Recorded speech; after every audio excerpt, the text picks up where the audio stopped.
കൃഷ്ണാരമിത്രത്തിലേക്ക് എല്ലാവർക്കും ഒരിക്കൽ കൂടി സ്വാഗതം. സവിതയാണ് കേട്ടോ. ശ്രീകൃഷ്ണ ഗോവിന്ദ ഹരേ മുരാരേ, ഹേ നാഥ നാരായണ വാസുദേവ. ശ്രീകൃഷ്ണ ഗോവിന്ദ ഹരേ മുരാരേ, ഹേ നാഥ നാരായണ വാസുദേവ. ശ്രീ ഗുരുവായൂരപ്പ ശരണം ഹരേ. ഇന്നത്തെ സത്സംഗത്തിലേക്ക് എല്ലാവർക്കും ഒരിക്കൽ കൂടി സ്വാഗതം. ഉഗ്രം വീരം മഹാവിഷ്ണും ജ്വലന്തം സർവതോമുഖം നൃസിംഹം ഭീഷണം ഭദ്രം മൃത്യും നമാമ്യഹം. ഇന്നത്തെ ദിവസത്തിൻ്റെ പ്രത്യേകത എല്ലാവർക്കും അറിയാലോ. ഇന്ന് നരസിംഹ ജയന്തിയാണ്. എല്ലാവരും ഈ മന്ത്രം ചൊല്ലി നമസ്കരിച്ചോളൂ. നരസിംഹ ജയന്തി ആശംസകൾ അറിയിക്കുന്നു.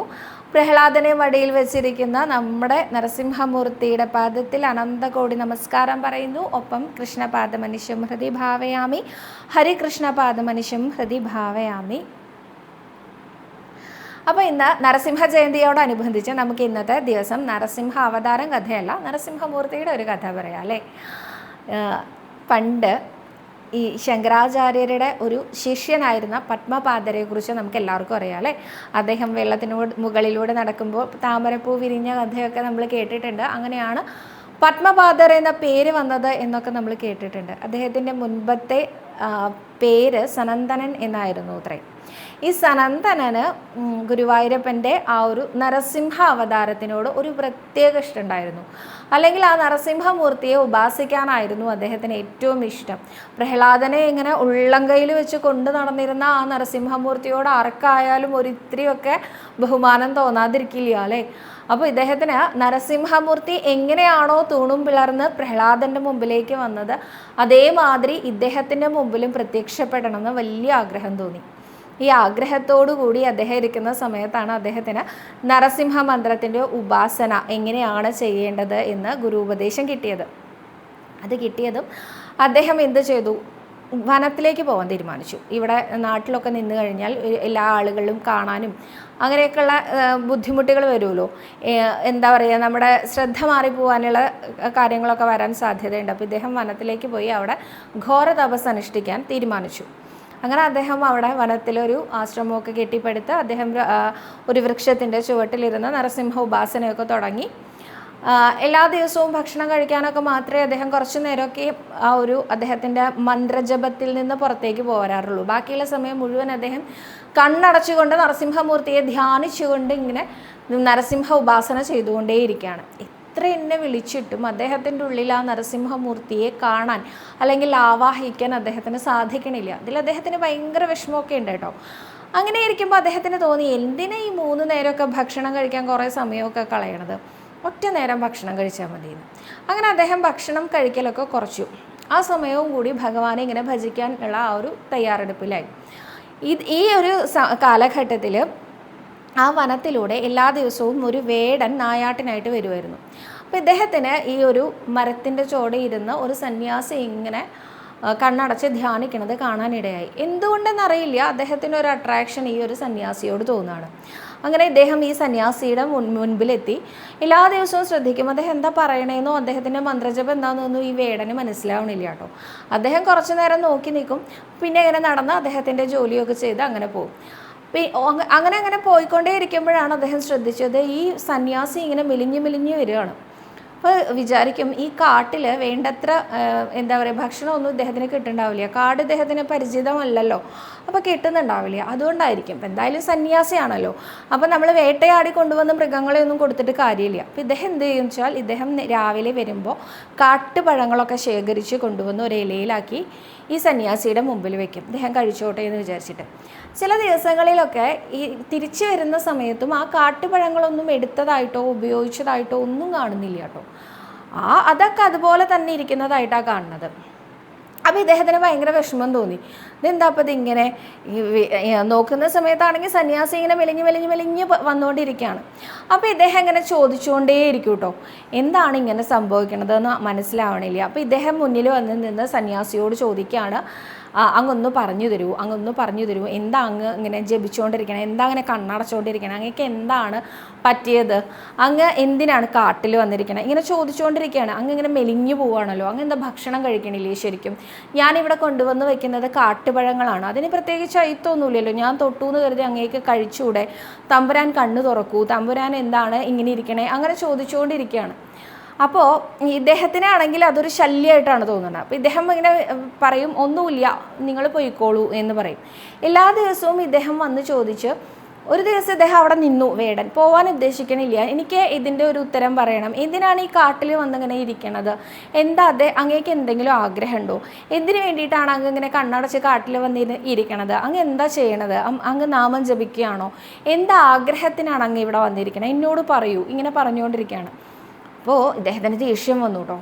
സനന്ദനന് ഭയങ്കരമായിട്ട് ദേഷ്യം വന്നു. അപ്പോൾ ഇദ്ദേഹം എങ്ങനെയെങ്കിലും ഒഴിവാക്കാൻ വേണ്ടിയിട്ട്, ഞാനൊരു മൃഗത്തിനെ അന്വേഷിച്ചാൽ കാട്ടിൽ വന്നിരിക്കണത്, നിനക്കൊന്നും പറഞ്ഞാൽ മനസ്സിലാവില്ല. അപ്പോൾ വേടൻ ചിരിച്ചുകൊണ്ട് പറഞ്ഞു, ഈ കാട്ടിൽ എനിക്കറിയാത്ത മൃഗമുണ്ടോ, ഞാൻ എത്രയോ കാലമായിട്ട് ഈ കാട്ടിൽ വേട്ടയ്ക്ക് വരുന്ന ആളാണെന്നറിയോ, എൻ്റെ ഉപജീവനം തന്നെ ഇതാണ്, അതുകൊണ്ട് എനിക്ക് ഇവിടുത്തെ എല്ലാ മൃഗങ്ങളെയും അറിയാം. അങ്ങ് പറയും അങ്ങേക്ക് ഏത് മൃഗത്തിനെയാണ് വേണ്ടത്, ഞാൻ ഇപ്പം പിടിച്ചു കെട്ടി ഇവിടെ കൊണ്ടുവന്ന് തരാമെന്ന് പറയും.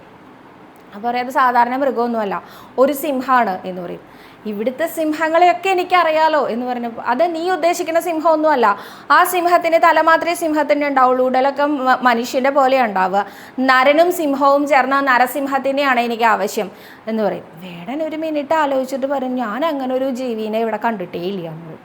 ഇത് തന്നെയാണ് പറഞ്ഞത്, നിനക്കതൊന്നും അറിയില്ല, നീ പോയിക്കോ, നിന്നെ കൊണ്ടൊന്നും സാധ്യമാവില്ല, നീ ഒന്ന് പോയി തരുമോ എന്ന് ചോദിക്കൂട്ടോ ഇദ്ദേഹം വളരെ ദേഷ്യത്തോട് കൂടിയിട്ട്. അപ്പോൾ പറയും, അല്ല ഞാനൊന്ന് ശ്രമിച്ചു നോക്കാം, എന്നാൽ നീ പോയി ശ്രമിക്കേ, നരസിംഹത്തിനെ കിട്ടുമോയെന്ന് നീ പോയി ഒന്ന് ശ്രമിച്ചു നോക്കുക എന്ന് പറയും. ഈ വേടനെ എങ്ങനെയെങ്കിലും ഒഴിവാക്കുക എന്നുള്ളത് മാത്രമാണ് ആ സമയത്ത് സനന്ദനൻ ഉദ്ദേശിച്ചിട്ടുണ്ടായിരുന്നുള്ളൂ. അപ്പോൾ ഈ വേടൻ എന്താ ചെയ്തതെന്നറിയോ, വേടൻ അപ്പം തൊട്ട് തമ്പുരാൻ്റെ സിംഹമേ എന്ന് അന്വേഷിച്ചുകൊണ്ട് കാട്ടിലിങ്ങനെ അന്വേഷിച്ച് നടക്കാൻ തുടങ്ങി. തമ്പുരാൻ്റെ സിംഹമേ എന്നിങ്ങനെ വിളിച്ചുകൊണ്ടിരിക്കുകയാണ്. തമ്പുരാൻ്റെ സിംഹത്തിനെ എവിടെയെങ്കിലും കണ്ടാൽ വേഗം പിടിച്ചു കെട്ടി കൊണ്ടുപോയി ആ തമ്പുരാന് കൊടുത്തു കഴിഞ്ഞാൽ അദ്ദേഹത്തിന് കുറേ സമാധാനം കിട്ടുമല്ലോ, അദ്ദേഹം ഭക്ഷണം കഴിക്കുമല്ലോ. ഇങ്ങനെയൊക്കെയാണ് ഈ വേടൻ്റെ ഉള്ളിലെ ചിന്ത കേട്ടോ.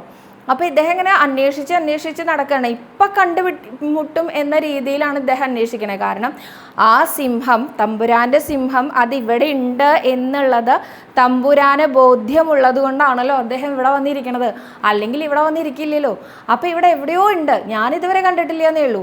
അപ്പോൾ വീണ്ടും ഇതിങ്ങനെ വിളിച്ചുകൊണ്ട് ഇപ്പം കാണും എന്ന രീതിയിലാണ് വേടൻ നടന്നുകൊണ്ടേയിരിക്കണത്. അങ്ങനെ കുറേ ദൂരം പോയപ്പോൾ ഉണ്ട് ഒരു മരത്തിൻ്റെ ചുവട്ടിലായിട്ട് ഈ തമ്പുരാൻ പറഞ്ഞു കൊടുത്ത അതേ രീതിയിൽ മനുഷ്യൻ്റെ രൂപമുള്ള, അല്ലെങ്കിൽ മനുഷ്യൻ്റെ ഉടലുള്ള തല സിംഹത്തിൻ്റെ പോലെ ആയിട്ട് അതാ അവിടെ നിൽക്കണു.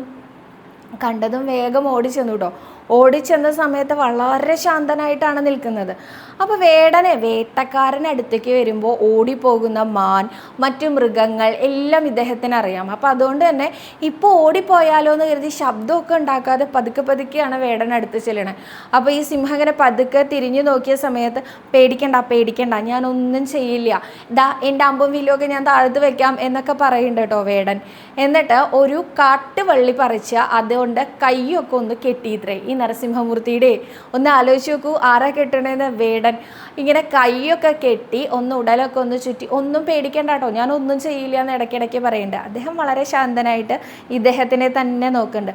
ഇന്നാ പോവല്ലേ എന്ന് ചോദിച്ചു. നരസിംഹം ഒന്നും മിണ്ടിയില്ല. ഈ കാട്ടുവള്ളി, അദ്ദേഹത്തിനെ കെട്ടിയിട്ട കാട്ടുവള്ളിയുടെ ഒരറ്റം ഈ വേടൻ പിടിച്ചിട്ടുണ്ട്. വേടൻ നടക്കുകയാണ് ഇങ്ങോട്ടാ തമ്പുരാൻ്റെ അടുത്തേക്ക്. അങ്ങനെ അദ്ദേഹം ചെന്ന് ആ തമ്പുരാൻ്റെ മുമ്പിൽ നിൽക്കുമ്പോൾ അദ്ദേഹം അപ്പോഴും കണ്ണടച്ചിരിക്കുക കേട്ടോ. അദ്ദേഹത്തിന് സങ്കടമായി, നിരാശയായി.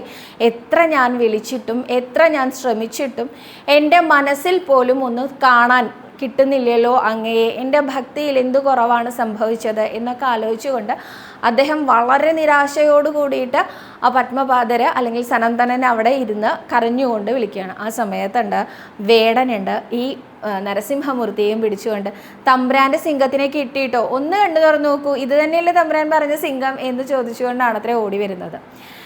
ഇത് കണ്ടപ്പോൾ പത്മപാദർക്ക് വീണ്ടും വളരെയധികം ദേഷ്യം വന്നു. വീണ്ടും ശല്യപ്പെടുത്താൻ ശല്യക്കാരൻ എന്ന് പറഞ്ഞ് കണ്ണു തുറന്നതും കണ്ടത് അതിസുന്ദര രൂപത്തിൽ, പ്രകാശം ചൊരിയുന്ന ഭാവത്തിൽ, ആ പീതാംബരധാരിയായിട്ടുള്ള, എന്നാൽ സിംഹത്തിൻ്റെ മുഖത്തോട് കൂടിയിട്ടുള്ള അതീവ മനോഹരനായ ആ നരസിംഹമൂർത്തിയെ.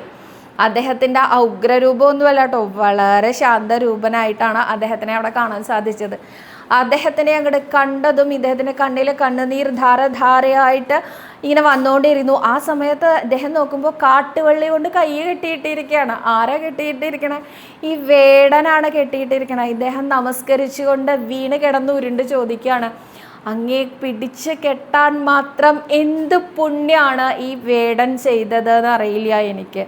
എത്രയോ കാലമായി ഞാനിവിടെ തപസ് അനുഷ്ഠിക്കുകയാണ്, എന്നിട്ടും എൻ്റെ മനസ്സുകൊണ്ട് പോലും എനിക്ക് കാണാൻ സാധിക്കാത്ത അങ്ങേ ഒറ്റ ദിവസം കൊണ്ട് ഈ വേടനെ കാണാൻ സാധിച്ചു എങ്കിൽ അദ്ദേഹം ചില്ലറക്കാരനല്ലല്ലോ എന്നാണ് ഇദ്ദേഹം ആലോചിക്കുന്നത്.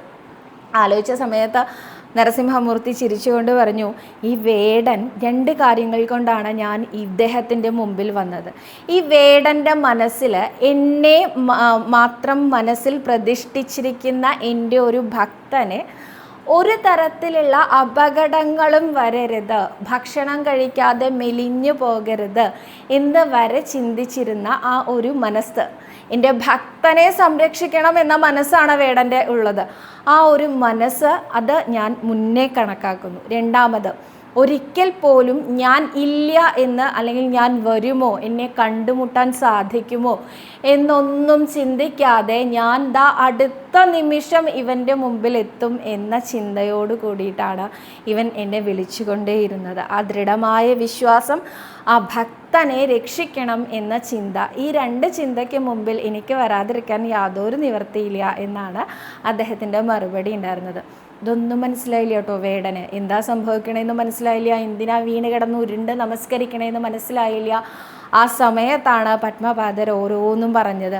സാക്ഷാൽ ഈശ്വരനാണ് എൻ്റെ മുമ്പിൽ ഒരു കാട്ടുവള്ളിയിൽ ബന്ധനസ്ഥനായി നിൽക്കുന്നത് എന്നറിഞ്ഞ ആ വേടൻ്റെ ഒരു മാനസികാവസ്ഥ എന്തായിരിക്കും അല്ലേ? ഒന്നും അറിയാതെയാണല്ലോ അദ്ദേഹം കൂട്ടിക്കൊണ്ടുവന്നത്. അദ്ദേഹത്തിനെ കൂടി ഈ സന്യാസി നമസ്കരിച്ചു എന്നാണ് പറയണേ. കാരണം അദ്ദേഹം കാരണമാണല്ലോ എനിക്ക് ഇദ്ദേഹത്തിനെ കാണാൻ സാധിച്ചത്. എത്ര കാലമായിട്ടുള്ള എൻ്റെ ആഗ്രഹമാണ് ഒരു നോക്ക് കാണുക എന്നുള്ളത്. അതാണ് ഒരു നിമിഷം കൊണ്ട് സാധ്യമായത് എന്നുള്ള ആ ഒരു ചാരിതാർത്ഥ്യത്തിൽ ഗുരുസ്ഥാനത്ത് കണ്ടുകൊണ്ട് ആ വേടനെ കൂടി നമസ്കരിച്ചു നമ്മുടെ ഈ സനന്ദനൻ. ആ സമയത്ത് വേടൻ ആരെയോ നമസ്കരിക്കേണ്ടതെന്ന് വെച്ചില്ല. പരബ്രഹ്മമൂർത്തി സാക്ഷാൽ നരസിംഹമൂർത്തിയാണ് എൻ്റെ മുമ്പിൽ വന്നത് പറഞ്ഞാൽ അദ്ദേഹത്തിനെ നമസ്കരിക്കണോ?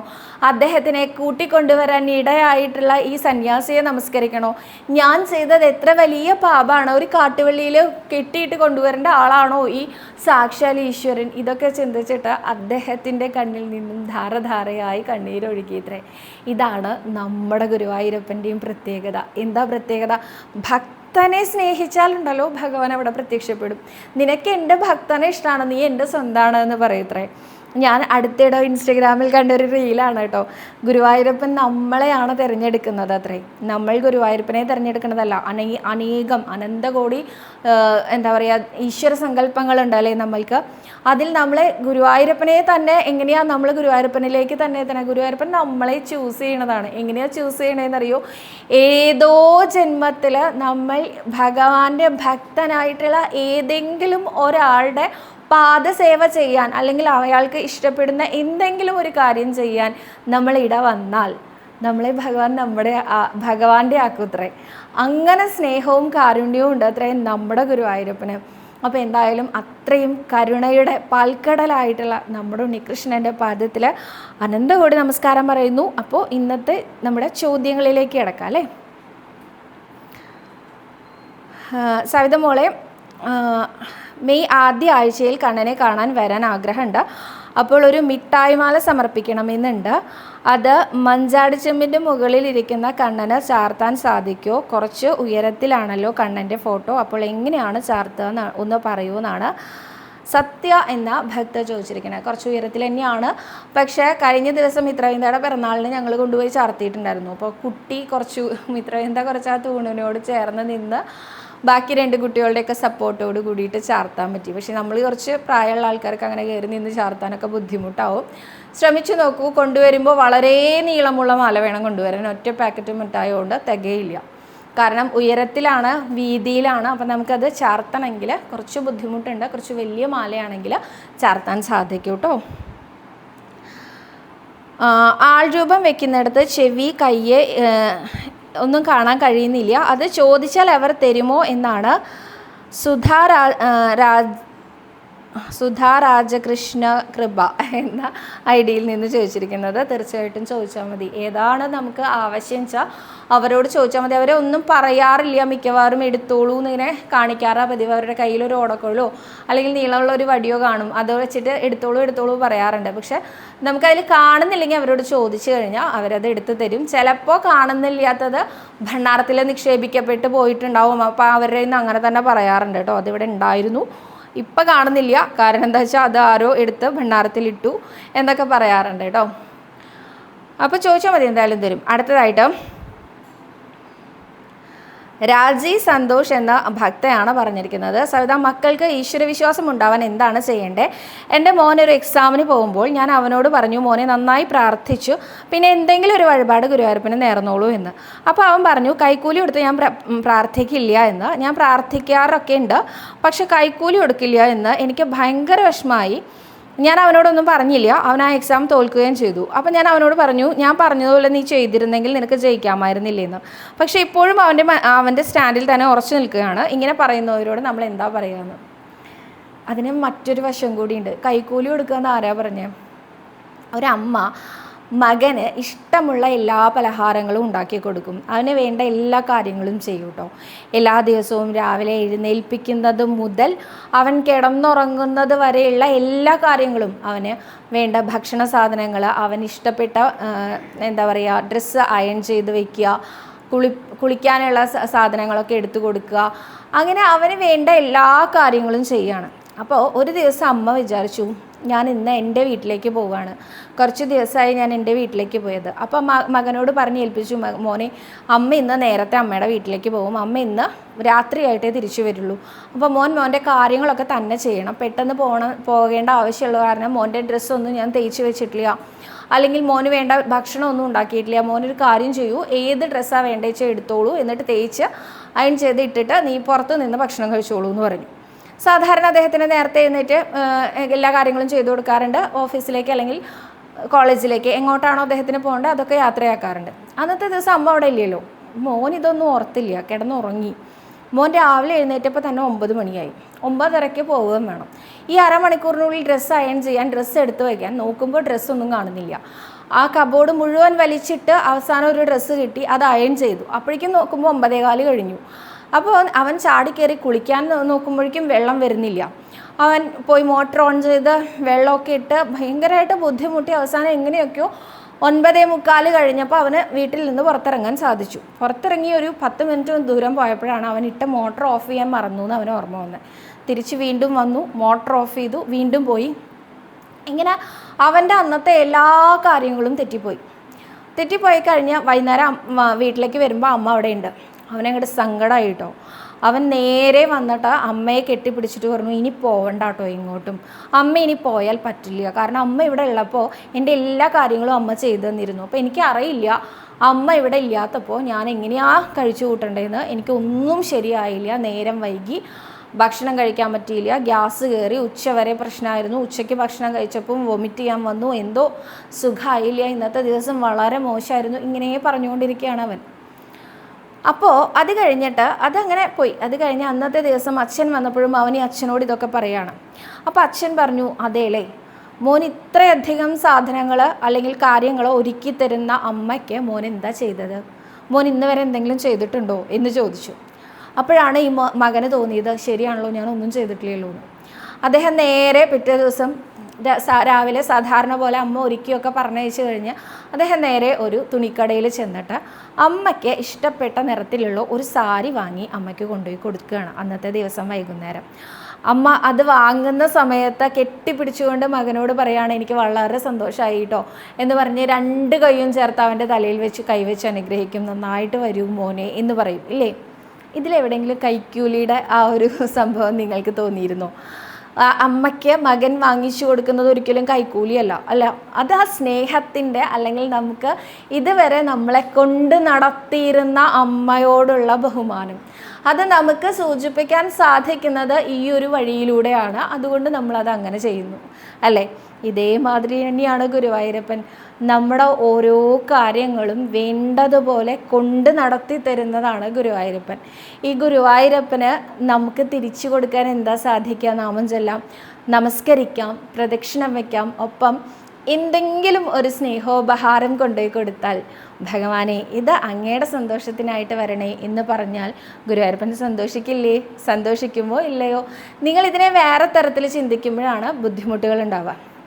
ഞാൻ കുറച്ച് പൈസ കൊണ്ടുപോയി ഭണ്ണാരത്തിലിട്ടാൽ ഇതൊക്കെ ഇവിടുത്തെ കള്ളന്മാർ മുടിപ്പിക്കും, ദേവസ്വം അധികൃതർ ഒന്നും ശരിയല്ല, ഓഫീസേഴ്സ് ഒന്നും ശരിയല്ല, അതൊക്കെ അവർ കൊണ്ടുപോയി തൊലച്ച് കളയും. ഇങ്ങനെയൊന്നും നമ്മൾ ചിന്തിക്കേണ്ട.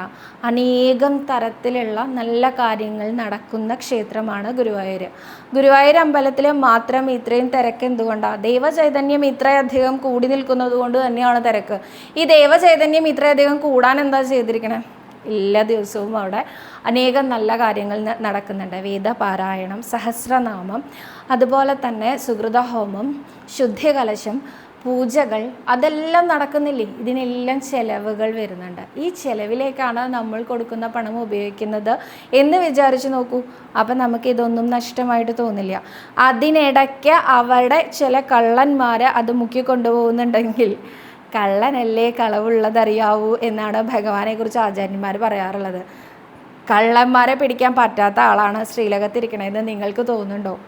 വേണ്ടത് വേണ്ട സമയത്ത് അവർക്ക് എത്തിച്ചു കൊടുക്കുക ചെയ്യും ഗുരുവായൂരപ്പൻ. അത് നമ്മുടെ ഡ്യൂട്ടിയല്ല, അത് ഭഗവാന്റെ ഡ്യൂട്ടി തന്നെയാണ്. ഭഗവാൻ വേണ്ട വിധം കൈകാര്യം ചെയ്തോളും. അപ്പം അങ്ങനെ വിചാരിക്കണ്ട കേട്ടോ. ഈ ചെയ്ത് കൊടുക്കുന്ന അല്ലെങ്കിൽ ഗുരുവായൂരപ്പൻ ഒരു വഴിപാട് ചെയ്യുന്നുണ്ടെങ്കിൽ അത് നമുക്ക് ഗുരുവായൂരപ്പനോടുള്ള സ്നേഹം കൊണ്ട് ചെയ്യണം. അതല്ലാതെ അതൊരു കൈക്കൂലിയാണ് എന്ന് വിചാരിക്കേണ്ട. ഈ കൈക്കൂലി കൊടുത്തു കഴിഞ്ഞാൽ ഭഗവാൻ നമ്മുടെ കൂടെ വന്ന് പരീക്ഷ എഴുതി എക്സാം പാസ്സാക്കും എന്നൊന്നും എവിടെയും പറഞ്ഞിട്ടില്ല കേട്ടോ. ഗുരുവായൂരപ്പന് നമ്മളെ കൊണ്ട് നടത്തുന്നതിലുള്ള സന്തോഷം നമ്മൾ പ്രകടിപ്പിക്കുന്നത് വഴിപാട് ചെയ്തിട്ട്. അത് വഴിപാട് പണം കൊടുത്ത് ചെയ്താൽ മാത്രമേ ഭഗവാൻ സ്വീകരിക്കുള്ളൂ, അങ്ങനെയില്ല. ഒരു വഴിപാട് നേരൂ എന്നല്ലേ അമ്മ പറഞ്ഞിട്ടുള്ളൂ. ഒരു ശയനപ്രദക്ഷിണം നേരായിരുന്നില്ലേ? അതിന് ഒരു ചിലവുമില്ലല്ലോ. അവിടെ ദേവസ്വത്തിലേക്ക് ഒന്നും അടയ്ക്കണ്ടല്ലോ. നേരെ വന്ന് കുളിച്ചൊരു ശയനപ്രദക്ഷിണം ചെയ്താൽ എന്താ ബുദ്ധിമുട്ട്? അപ്പോൾ അങ്ങനെ ആയാലും മതി. ഇന്നതന്നെ ചെയ്യണം എന്നൊന്നും ഒരു നിർബന്ധവും ഇല്ല കേട്ടോ. അപ്പോൾ അടുത്തതായിട്ട് സവിത, ഞാൻ ഉടനെ തന്നെ ഗുരുവായൂർ വരും. എൻ്റെ ആദ്യത്തെ വരവാണ് എൻ്റെ കണ്ണനെ കാണാൻ. നിറയെ കാണാനുള്ള കണ്ണ് നിറയെ കാണാനുള്ള സന്തോഷത്തിലാണ് ഞാൻ. ശ്രീസൂക്ത പുഷ്പാഞ്ജലി ഷീട്ടാക്കാൻ എത്ര രൂപയാണെന്ന് പറയുന്നു. അങ്ങനെ ഒരു വഴിപാട് ഗുരുവായൂർ ക്ഷേത്രത്തിലില്ല. ഗുരുവായൂർ ക്ഷേത്രത്തിൽ ശ്രീസൂക്തം, ഭാഗ്യസൂക്തം ഇങ്ങനെ മാറി മാറി വേറെയുള്ള മന്ത്രങ്ങളൊന്നും തന്നെ ഇല്ല കേട്ടോ. 2 തരത്തിലുള്ള അർച്ചന മാത്രമേ ഗുരുവായൂർ ക്ഷേത്രത്തിലുള്ളൂ.